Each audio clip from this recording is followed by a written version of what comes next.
Hello, नमस्कार साथियों। मैं आपका साथी संजय रतिवा। हम पढ़ रहे थे राजस्थान के इतिहास में मेवाड़ का इतिहास, जिसमें हमने बप्पा रावल अल्लट जेत्र सिंह पढ़ लिया था। आज पढ़ेंगे रतन सिंह। तो क्लास प्रारंभ करने से पहले एक अच्छी सी मोटिवेशन कोट के साथ चलते हैं।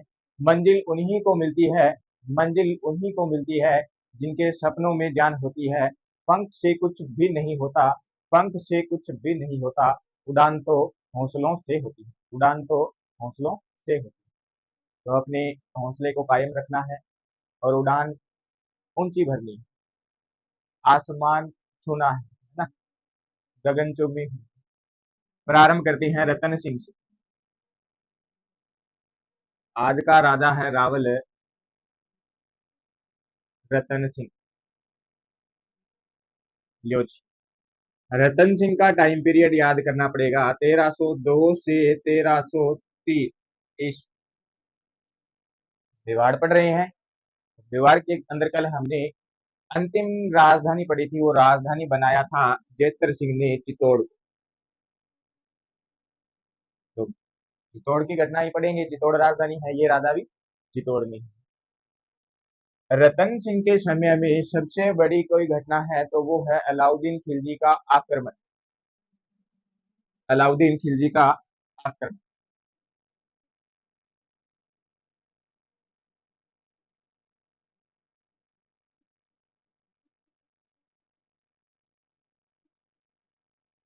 आक्रमण के तीन चार कारण जो थे वो परमानेंट ही थे, फिक्स थे। उन पे बात करते हैं। आक्रमण के कारण क्या थे। सबसे पहले बात करें तो साम्राज्य विस्तार नीति।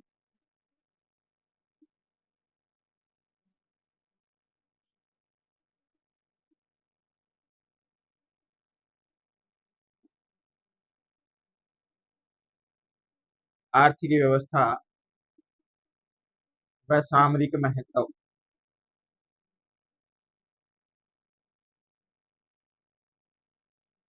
ये जो तीन चार बातें हैं ये तो अपन किसी भी युद्ध है उसके अंदर लिख सकते हैं। साम्राज्यवादी नीति मतलब जो राजा है वो अपने क्षेत्र को बढ़ाना चाहता है, वो ये चाहता है कि मेरा राज ज्यादा क्षेत्र में हो, ज्यादा क्षेत्र मेरे कब्जे के अंदर हो। इसके बाद में आर्थिक व्यवस्था।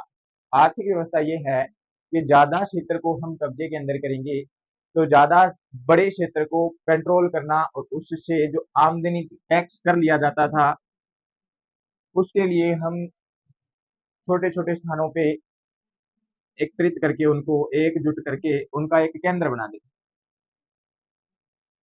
ताकि वहां से व्यक्ति कर लेके हमारे तक पहुंचा दे।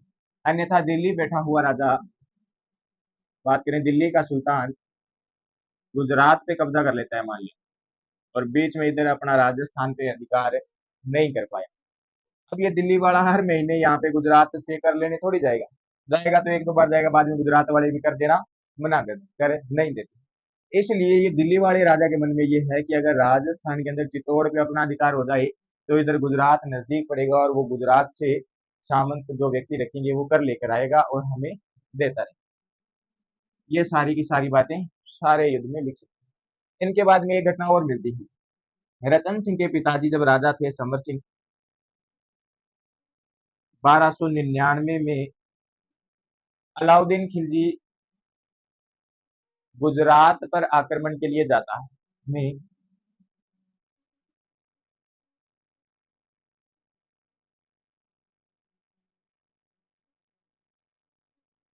गुजरात आक्रमण, गुजरात आक्रमण पे जाता है तो इधर दिल्ली से गुजरात जब जाएगा तो राजस्थान से होके जाना पड़ेगा, राजस्थान से गुजरना ही पड़ेगा। अब यहाँ से दिल्ली से अलाउद्दीन चला जी, चल गया, मान ली बात, राजस्थान में आया, इधर अपने जब चित्तौड़ पे आया तो हमारे समर सिंह वहां के राजा थे। समर सिंह से कहा भाई साहब गुजरात जाना है, रास्ता दो। समर सिंह ने कहा नहीं, रास्ता ऐसे ही नहीं मिलेगा, इसके लिए तुझे टोल टैक्स देना पड़ेगा, टोल टैक्स में कर देना पड़ेगा, टैक्स देना पड़ेगा। अलाउद्दीन कहता है कुछ तो स्टाफ में छूट करो, है ना, स्टाफ स्टाफ वो भी बड़े पद के स्टाफ नहीं चलेगा, हमारे यहाँ हमारे क्षेत्र का स्टाफ नहीं चलता, तू तो फिर दूर से आया नहीं। तो समर सिंह ने अलाउद्दीन खिलजी से गुजरात आक्रमण के दौरान कर लिया था, कर लिया था। एक ये भी कारण है। एक कारण और मिलता है, ऐसी कहानियां सुनाई जाती है, तो वो भी पढ़ना पड़ेगा। वो इधर लिख देते हैं, थोड़ा अलग लिखते हैं, क्योंकि महत्वपूर्ण वही है, आजकल की हिस्ट्री में कहानियां सुनाई जाती है तो याद भी वही रहता है। एक कारण था पद्मिनी की अति सुंदरता, पद्मिनी की अति सुंदरता, यह भी कारण बताया जाता है। अब पद्मिनी की बात आ गई तो पद्मिनी पे चलते हैं। आक्रमण के ये कारण है, दोबारा देख लेते हैं अलाउद्दीन खिलजी का आक्रमण। अलाउद्दीन खिलजी तो था दिल्ली का सुल्तान था भाई, दिल्ली का सुल्तान। कारण देखते हैं, साम्राज्यवादी विस्तार नीति, आर्थिक व्यवस्था, सामरिक महत्व। समर सिंह ने 1299 के अंदर गुजरात जाते समय कर लिया था। और एक कारण मिलता है पद्मिनी की अति सुंदरता। अब इससे आगे बढ़ते हैं, पद्मिनी की बात आ गई तो पद्मिनी पे चलते हैं। पद्मिनी थी कौन?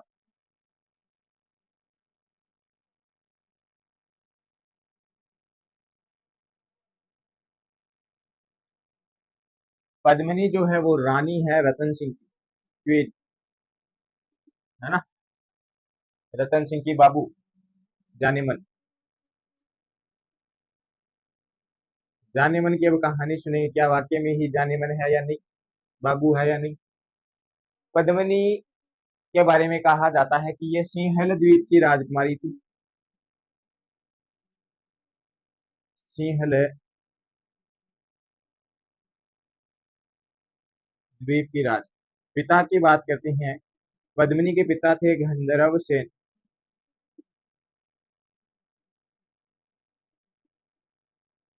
माता की बात करते हैं, माता थी चंपावती, माता थी चंपावती। ठीक है जी, मान ली बात। ये पद्मिनी के पिताजी, ये माता जी। ओके। अब पद्मिनी के बारे में रतन सिंह को कैसे पता चला कि सिंहल द्वीप वर्तमान श्रीलंका, वहां पे श्रीलंका के अंदर एक रानी है और वो अति सुंदर है, ये रतन सिंह को पता कैसे चलता? ऐसा कहा जाता है कि रतन सिंह के पास एक तोता आता है उड़ के श्रीलंका सिंहल द्वीप से। उस तोते का अपने वाले नाम भी बताते हैं कि हीरामन तोता था, गागरोनी भी बताते हैं, ऐसे नाम बताते हैं। हीरामन ज्यादा चलता है, गागरोनी तो अब दो चार बुकों में एडिट होके आया है, अपडेट होके आया है। ये बात कही जाती है कि ये हीरामन तोता सिंहल द्वीप श्रीलंका से चल के आता है, रतन सिंह के पास पहुंच जाता है।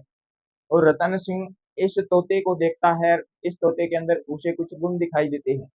रतन सिंह इससे बात करना चाहता है और ये तोता रतन सिंह से बात भी करता है। ये जो हीरामन तोता है ये रानी सिंहल द्वीप की जो राजकुमारी है उसकी सुंदरता बताता है रतन सिंह को।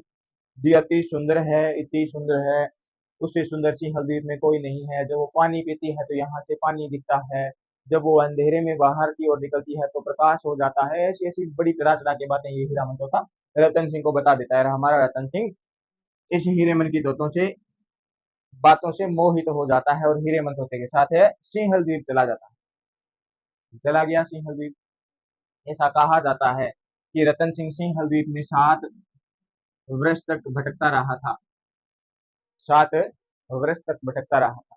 जैसे जैसे रतन सिंह अपना कुछ समय का जीवन यापन के लिए खर्चा पानी साथ लेके गया था, वो सारा खर्चा पानी खत्म हो जाता है। फिर रतन सिंह के बारे में कहा जाता है कि रतन सिंह किसी साधु संत का वेश बना लेता है, उधर दर दर भटकता फिरता है, मांग मांग के खाना खाता है। एक बार ये रतन सिंह इधर गंधर्व सेन के महलों के पास भटक रहा था, इधर राजा गंधर्व सेन ने उनको देखा तो बोला, इधर आ रही, तो डोल से तो नहीं लगता, तेरा डोल तो नहीं है साधु वाला, तो सही चलता कौन है?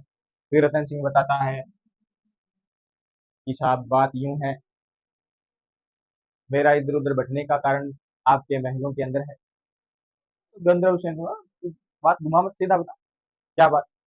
फिर रतन सिंह कहता है, मैं मेवाड़ का राजा हूँ और मुझे आपकी राजकुमारी पद्मिनी के बारे में बताया, उसकी सुंदरता के बारे में पता चला, तो मैं आपके उस तोते हीरामन की बातें सुन के इधर चला आया और मेरे मन में लालसा हुई कि मैं पद्मिनी से विवाह करूँ। श्रीलंका वालों की थी क्या उत्पात कि अपने मेवाड़ के राजा को मना कर देगा। जब अपने भारत का मैप लेके आते हैं 1-2 रुपए का, तो श्रीलंका फ्री में साथ आ जाता है लटका हुआ नीचे, है ना। तो श्रीलंका वाले तो कैसे ही मना कर दे। तो इधर गंधर्व सेन ने रानी पद्मिनी को रतन सिंह के साथ बांध देते हैं, विवाह कर देते हैं दोनों का। फिर रतन सिंह पद्मिनी को इधर अपने मेवाड़ में लेके आ जाता है। इतनी सुंदर थी पद्मिनी, पता नहीं क्या क्या ग्रंथों में क्या क्या ही लिखा हुआ है, पर वो ऐसा है नहीं। आगे बात करेंगे क्यों नहीं है, दो चार उदाहरण भी दूंगा मैं आपको, उनको देख के हमें समझ भी आएगा कि वास्तव में ये ऐसा नहीं है। फिर भी चलता है, पढ़ना पड़ेगा, आगे पढ़। ये कारण था। अब इस पद्मिनी को, इस रतन सिंह के महल में एक राजपुरोहित रहता था, राघव चेतन। राघव चेतन राजपुरोहित था, पंडित जी था। इस राघव चेतन ने एक बार क्या किया, उधर महलों के अंदर गया हुआ था। पद्मिनी कहीं बाहर से इधर उधर घूमने आई थी, अंदर वापस जा रही थी, तो ऐसा कहा जाता है कि राघव चेतन ने पद्मिनी को देख लिया। जैसे ही देखा, राघव चेतन की आंखें फटी की फटी रह गई और वो बेहोश होकर नीचे गिर गया। उसे होश ही नहीं आया, इतनी सुंदरता बताई जाती है पद्मिनी की। तो इधर से रतन सिंह को पता चला कि उधर राघव चेतन ने मेरी पत्नी को देख लिया, रानी को देख लिया, ये तो गलत बात है। वो राघव चेतन से मिलते हैं। राघव जी क्या बात, ऐसे चोरी चोरी चुपके चुपके किसी की पत्नी को, बीवी को देखना गलत बात है, तो तुम्हें ऐसा मत करो। राघव चेतन तो वैसे ही वो उधर वाली सुंदरता देख के फ्यूज उड़े हुए थे, समझ नहीं आ रहा था क्या बताए क्या नहीं बताए। लेकिन रतन सिंह उस दिन राघव चेतन को देता था, आपने ये बहुत बड़ी गलती की। आज के बाद आप मेरे को मेरे महलों के अंदर दिखाई नहीं दोगे, मैं आपको बाहर निकालता हूँ, महलों से बेदखल कर देता हूँ। और ये राघव चेतन फिर भाग के इधर अलाउद्दीन खिलजी के पास आ जाता है। इस अलाउद्दीन खिलजी को पद्मिनी की सुंदरता के बारे में बताता है, और वही बात है जैसी तोते ने बताई। तोता कहता है वो जब पद्मिनी पानी पीती है तो उसके अंदर कंठों से पानी दिखता है, उसने इतना पानी दिया है अंदर। तो जब वो अंधेरे के अंदर चलती है तो वो अंधेरे के अंदर प्रकाश उत्पन्न हो जाता है। ये वो ऐसी ऐसी बातें चढ़ा देता है, वो बोलती है तब कान सुनते ही रह जाती हैं। ये वो ऐसे वैसे चढ़ा देता है पूरा। अरे अलाउद्दीन इसकी बातों से पूरा ऐसे ऊपर उठ जाता है। अलाउद्दीन कहता है अच्छा इतनी सुंदर पद्मिनी का, अब तो अपनी, अब तो अपनी, ठीक है।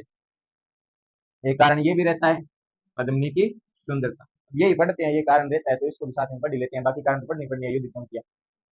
अलाउद्दीन खिलजी फिर कहानी बनाता है, मैटर बनाता है, और पद्मिनी को पाने की कोशिश करता है। वो पढ़ते हैं कैसे करता है।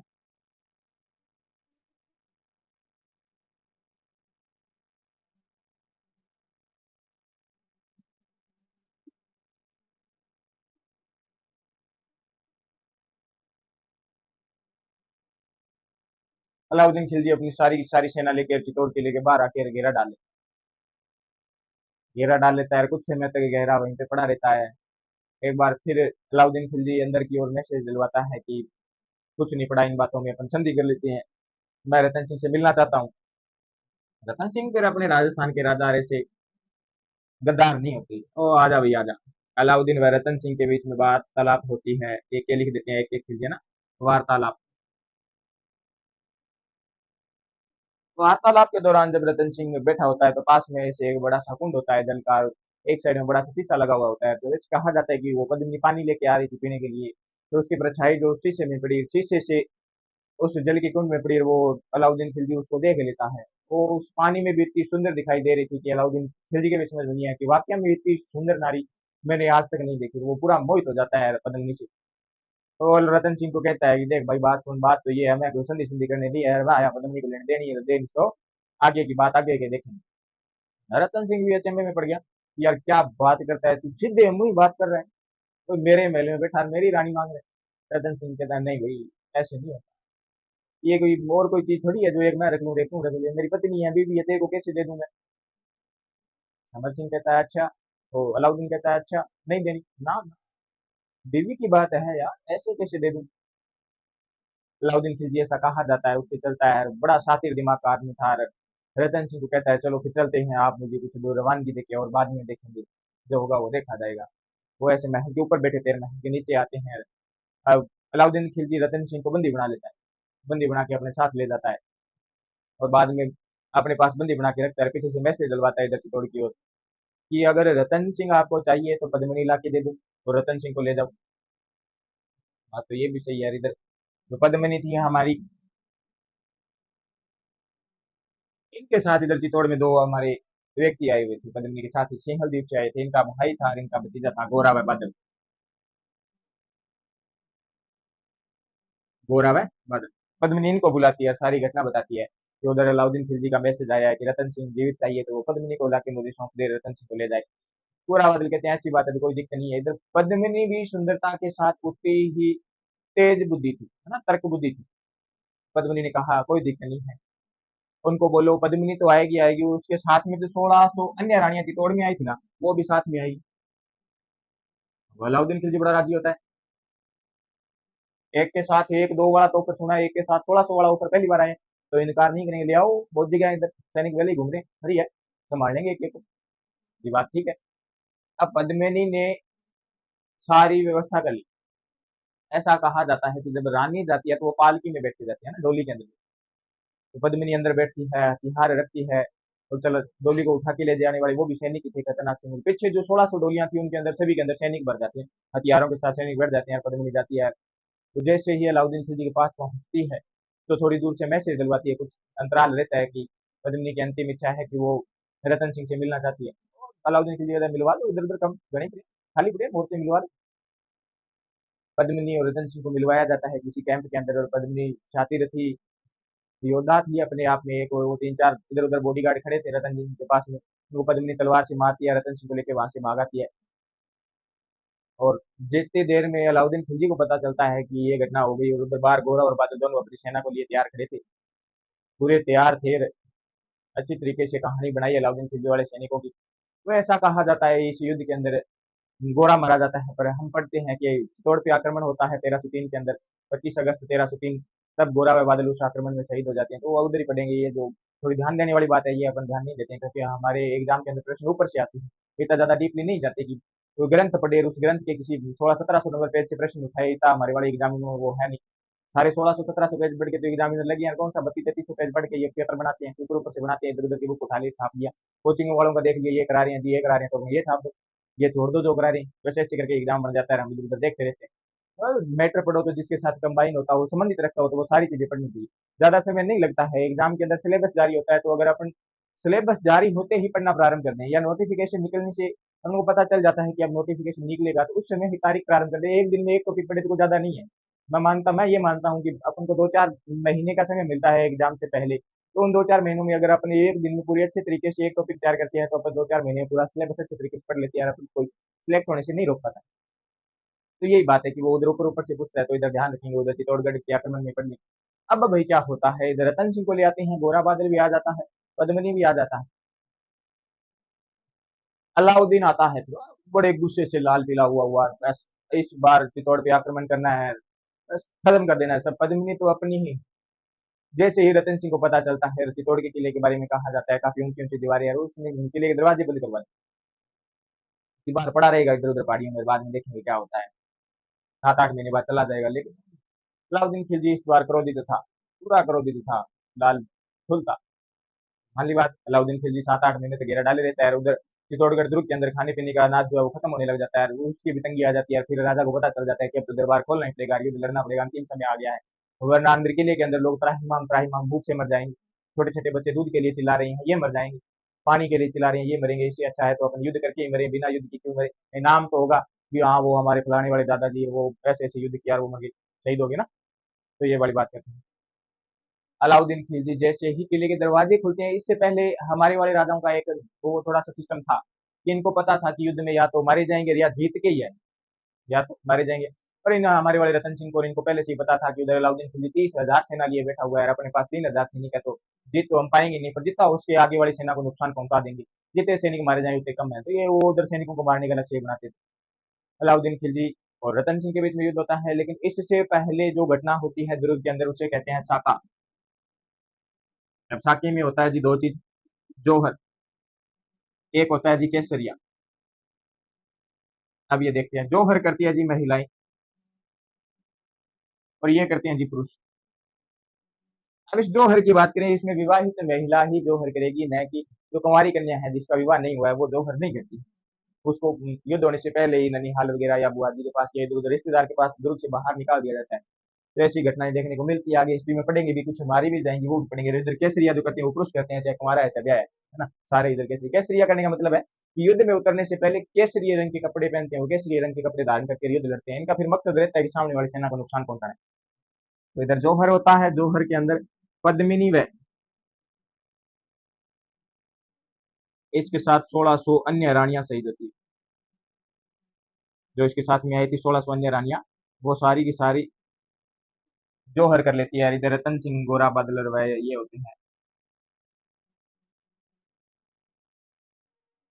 अब जब इधर जौहर हो जाता है, जौहर एक दिन पहले कल युद्ध करना है तो आज शाम को ये सारी की सारी महिलाएं हैं जो अग्नि में प्रवेश कर लेती है, अपने आप को अग्नि में प्रवेश कर देती है और जल जाती है, जीवित ही जल जाती है। इसको जौहर कहते हैं। और इधर वो ये पुरुष फिर अंतिम समय में इनका कुछ बचता नहीं, आगे पीछे अकेली जान है ना, कली जानकेर सिंह की ऐसी बात कहावत है हमारे इधर के क्षेत्र में, वो वाली बात बचती है। फिर इधर कली जानकेर सिंह की बचती है और ये फिर फड़काके मारते हैं। तो इधर ये जो कहानी है, इसके अंदर इन्होंने एक दिन शाम को पहले जोहर कर दिया और पूरी रात को बिल्कुल ऐसी खत्म हो गई। सारे सुबह देखा तो रात बचती है।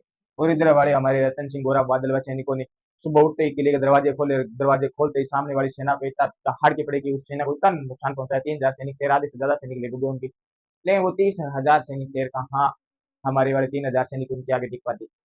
तो उसके अंदर रतन सिंह गोरा बादल वीर गति को प्राप्त हो जाते हैं। ये जो आक्रमण युद्ध होता है, ये होता है 25 अगस्त 1303 को। फिर ये चित्तौड़ का पहला साका होता है और सबसे बड़ा साका यही है। ये जब साका सारा का सारा युद्ध हो जाता है, इसके बाद में अलाउद्दीन जब दुर्ग के अंदर प्रवेश करता है, चित्तौड़गढ़ दुर्ग में प्रवेश करता है, तो उसके मन में एक वो लालसा थी, वो पद्मिनी थी। वो आके दुर्ग में इधर उधर घूमता है, पहाड़ों की तरफ भटकता है, पद्मिनी पद्मिनी चिल्लाता है, और वो लास्ट में बाहर आके पूछता है पद्मिनी किधर है, ये बैठी मिल ली। वो उधर रात की तरफ देखता है, ये तो रात है, क्या मिलूं उसे, बोले शहीद होगी वो। अरे की कैसे गा, तेरे जैसे डाकू को देख के उधर सेना को मार दिए, सारे पुरुष मार दिए, जिसके लिए मारे वो आते नहीं। अलाउद्दीन खिलजी फिर बड़ा क्रोधित होता है। अलाउद्दीन खिलजी आदेश देता है अपने सैनिकों की दुर्ग के अंदर जितने भी निर्दोष लोग हैं सबको हटा दो। तो इस आक्रमण के अंदर चित्तौड़गढ़ दुर्ग में 30,000 निर्दोष लोगों को पटवा दिया था अलाउद्दीन खिलजी ने। जो भी है, छोटा बड़ा बच्चा हो बूढ़ा हो, सबको मार दो, कोई जीवित नहीं रहना चाहिए, सबको चाहिए। तो 30,000 लोगों को कटवा दिया, नरसंहार करवाया गया चित्तौड़गढ़ दुर्ग में। बड़ा डाके टाइप का आदमी था अलाउद्दीन खिलजी। ये सब सारी घटना होने के बाद में ये अपना अधिकार कर लेता है, चित्तौड़गढ़ दुर्ग पे कब्जा कर लेता है और अपने पुत्र को देके जाता है जिसका नाम होता है खिज्र खां। ये कहता है मैंने चित्तौड़ को अब पूरे तरीके से बर्बाद कर दिया है, अब मेरा पुत्र खिज्र खां इसे आबाद करेगा। तो इसका चित्तौड़गढ़ दुर्ग का नाम बदल के खिजराबाद कर देता है। तो ये भी ध्यान रखेंगे, खिजराबाद की घटना है ना। चित्तौड़गढ़ दुर्ग देके किसको जाता है, वो देखते हैं।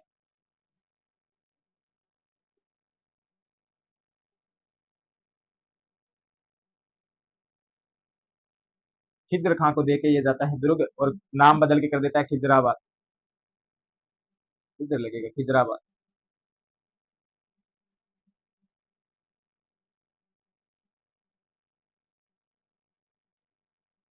खिजराबाद क्या करेगा अब, चित्तौड़गढ़ दुर्ग को जो है खिजर खां आबाद करेगा, तो खिजराबाद नाम। अब इस खिजराबाद की जो जानकारी है वो भी हमें मिलती है, इस नाम की जानकारी जो है वो मिलती है, वो देखते हैं कहाँ से मिलता है। 1325 का एक अभिलेख है, दाइवी पीर की दरगाह। इस अभिलेख से हमें ये जानकारी मिलती है कि उधर चित्तौड़ का नाम बदल के खिजर खां के नाम पे खिजराबाद कर दिया था अलाउद्दीन खिलजी ने। तो ये भी ध्यान रखेंगे, जो नाम की जानकारी देने वाला जो हमें अभिलेख मिला है वो अभिलेख है दाइवी पीर की दरगाह, और 1325 का अभिलेख है। खिजर खां राजा बन गया इधर, खिजर खां का अधिकार चित्तौड़गढ़ में। खिजर खां ने चित्तौड़गढ़ के अंदर कुछ निर्माण करवाए, वो पढ़ लेते हैं उसने क्या निर्माण करवाए।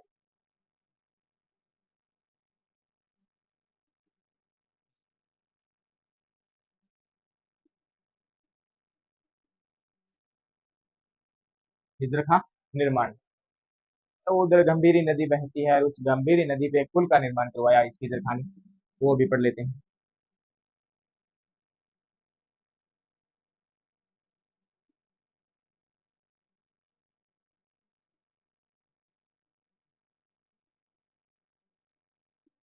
गंभीरी नदी पे पुल का निर्माण करवाता है, और क्या करवाता है वो देखते हैं। ये मकबरा बनवाता है, टॉम्ब बनवाता है ना, टॉम्ब मकबरा।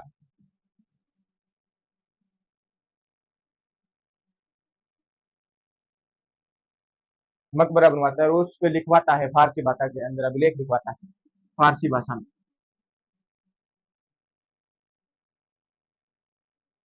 इस मकबरे पे अभिलेख लिखवाता है, जिसमें ऐसा लिखवाता है कि मेरे जो पापा है अलाउद्दीन खिलजी, वो दुनिया के दूसरे सिकंदर है, दूसरा सिकंदर है।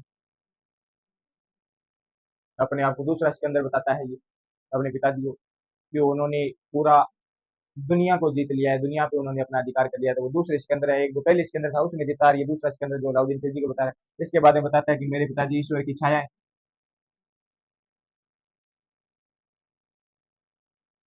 ईश्वर की छाया है, संसार का रक्षक है।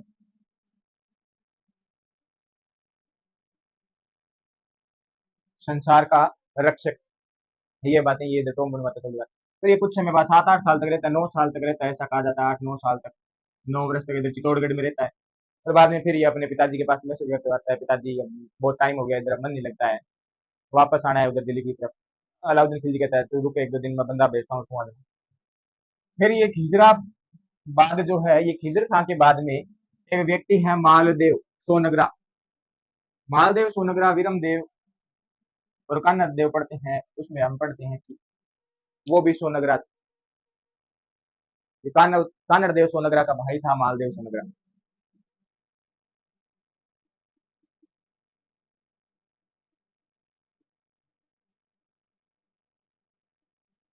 कान्हा देव का भाई था मालदेव सोनगरा। इसके बड़ी बड़ी मुंछी थी, बड़ी बड़ी दाढ़ी थी, इसीलिए इसे मुछाड़ा मालदेव भी कहा जाता है।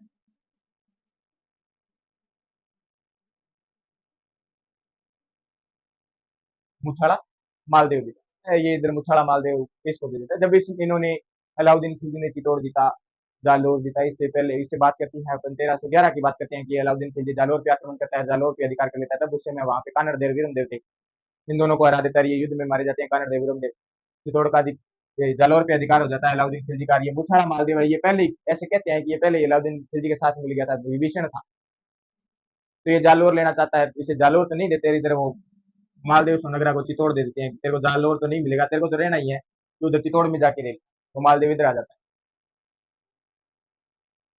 अब आगे और देते हैं, अलाउद्दीन खिलजी का एक दरबारी विद्वान है जो इसके दरबार में रहता है, साथ में रहता है, वैसे तो युद्ध याद कहीं पे जाए, अमीर खुसरो नाम का व्यक्ति है।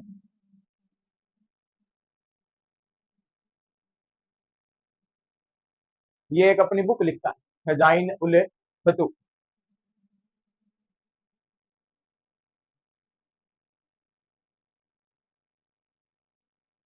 खजाइन उल फतू, तारिक ए एल आई इसका दूसरा नाम है, तारिक ए एल आई। इसमें ये जो बुक है, इसके अंदर चित्तौड़ के अंदर जो आक्रमण होता है उसका आंखों देखा वर्णन करता है।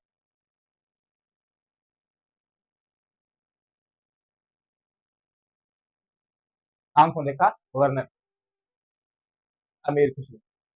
इस बुक में ये बताता है कि जब अलाउद्दीन खिलजी का चित्तौड़ पे अधिकार हो गया, तो अलाउद्दीन खिलजी ने चित्तौड़ के अंदर जाके देखा तो पद्मिनी नहीं मिली। पद्मिनी नहीं मिलने के कारण अलाउद्दीन खिलजी ने उस दुर्ग के अंदर 30,000 निर्दोष लोगों को करवा दिया। अब एक कवि हुए हैं मलिक मोहम्मद जायसी, वो पढ़ते हैं, ये देख लेना भी सारी की सारी जानकारी।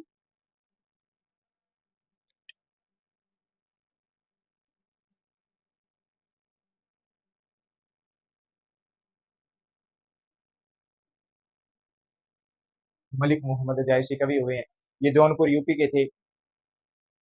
इन्होंने एक ग्रंथ लिखा 1540 के अंदर, पद्मावत।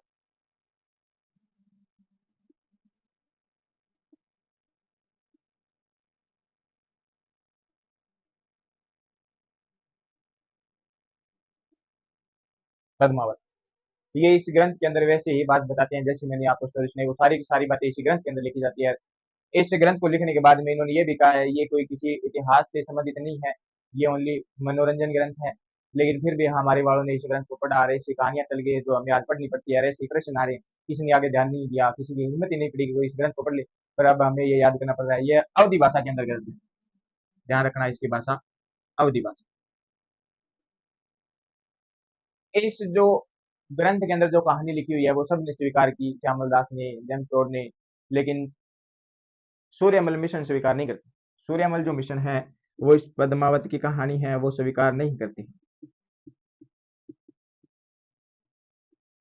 ये कहते हैं ऐसी कोई बात नहीं है, इसके अंदर अफवाह लिखी हुई है।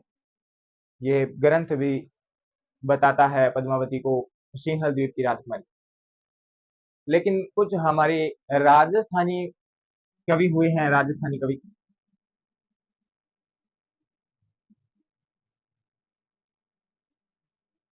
ऐसा कहा भी जाता है, इस ग्रंथ को देख के वैसे कहा जाता है, जहां ना पहुंचे रवि वहां पहुंचे कवि। कवि कुछ भी लिख सकता है, किसी के बारे में बढ़ा चढ़ा के कोई बात नहीं है तो वो उधर कवि से के अंदर वो पूरा उसको नीचे से ऊपर उठा के लिख देता है। नहीं तो इधर हमारे राजस्थान वाले जितने भी कवि है उन्होंने इस बात को स्वीकार नहीं किया और वो रानी पद्मिनी को पुगल के बताते हैं। ऐसा दोहा भी है, पुगल गडरी पद्मिनी तो रानी सिरमौर, जैसलमेर जन्म लियो गढ़ परनी गढ़ चितौर। कि पुगल गडरी पद्मिनी तो रानी सिरमौर की, तो पुगल की जितनी भी रानियां हैं उनमें सिरमौर है सबसे सुंदर है। जैसलमेर जन्म लियो, जैसलमेर में जन्म लिया, और परनीगढ़ चित्तौड़, ये चित्तौड़गढ़ में परनी गई, विवाह हुआ। मान ली बात ये भी। तो पद्मिनी के पिताजी का नाम मिलता है पुनपाल भाटी, इंद्रवाड़ी में। जैसलमेर वाले भाटी थे तो इधर नाम मिलता है पुनपाल भाटी की पुत्री थी पद्मिनी, राजकुमारी। तो ऐसा कह ही देते हैं हम, अभी अपन कोई बैठे होते हैं या बढ़ के हमारे बूढ़े बैठे होते हैं, वो बात आ ही जाती है तो अपने घर वाली बहनों को और मम्मियों को ऐसे कह देते हैं, तुम बड़ी पद्मिनी है गई। हाँ, तो वो कहावत कहीं ना कहीं सही है। तो वो बात करते हैं सिंहल द्वीप की पद्मिनी की, तो आप देखते ही हो क्रिकेटर है क्रिस गेल, वो श्रीलंका का है। और वैसे ही हम श्रीलंका के लोग देखते हैं तो आपको पता ही है कितने धोले होते हैं, कैसे दांत दिखाने से अंधेरे के अंदर चढ़ना होता है, और वैसे शक्ल देखने से तो अंधेरे से अंधेरा बढ़ता ही है ना। तो वही बात है। और श्रीलंका की बात पे एक कहानी मेरे को और याद आ जाती है। एक घोर अंधेरी रात के अंदर घोर दो काले प्रेमी बैठे होते हैं, एक लड़का और एक लड़की। वो दोनों नदी के किनारे बैठे हुए बातें करते हैं। कुछ समय बाद वो लड़की बोलना बंद कर देती है, जवाब नहीं देती, हाँ हूँ हुंकारा नहीं करती। वो लड़का पूछता है कि इस काली अंधेरी रात में अठैया है कि गई, वो वाली बात है, वो श्रीलंका वाली तो ना। पर फिर भी उधर के भी कुछ तथ्य हमें मिले हैं जिनके आधार पे माना गया है। बाकी श्रीलंका से मैंने आज तक कभी इतना सुंदर व्यक्ति नहीं देखा है, बस ये बात ही सुनी है कि पद्मिनी इतनी सुंदर थी। बाकी जितने भी देखी है तो वो सारे देखी है ब्लैक एंड व्हाइट, आपने भी देखी है ब्लैक एंड व्हाइट। अरे एक बहुत छोटी सी मैं कहानी और सुना देता हूँ, एक छोटी सी शायरी है। तो रतन सिंह उधर श्रीलंका जाता है, तो श्रीलंका के अंदर उस सिंह द्वीप में 7-8 साल भटकता है और बाद में पद्मिनी मिलती है। पद्मिनी मिलने के बाद में तो मेरे जैसे शायर ने एक शायरी लिख दी, निगाहों में मजे थे गिरे और गिर कर संभलते रहे, निगाहों में मजे थे और गिर के संभलते रहे। हवाओं ने खूब कोशिश की, हवाओं ने खूब कोशिश की, मगर चिराग आंधियों में भी जलते रहे। और रतन सिंह था जिसने चिराग जलाया, और वो 7 साल 7 वर्ष बाद में जिससे प्रेम करने लगा उसे ले आया विवाह की, है ना। और आज वाले तो आपको पता ही है, तो नहीं कोई और सही, है ना। वो वाली बात है। तो आज की क्लास यहीं पे समाप्त करते हैं। आशा करता हूँ मेरी ये क्लास आपको अच्छी लगी होगी। अच्छी लगी है तो लाइक करें, कमेंट करें और शेयर करें वीडियो को। अगर आप में से किसी हमारे साथी ने हमारे चैनल यूट्यूब द्रोणा पीसीएस को सब्सक्राइब नहीं किया है तो सब्सक्राइब करें और बेल आइकन के बटन को प्रेस करें, ताकि आने वाले समय में हमारी ऐसे ही महत्वपूर्ण क्लासों का आपको नोटिफिकेशन मिलता रहे। तो धन्यवाद।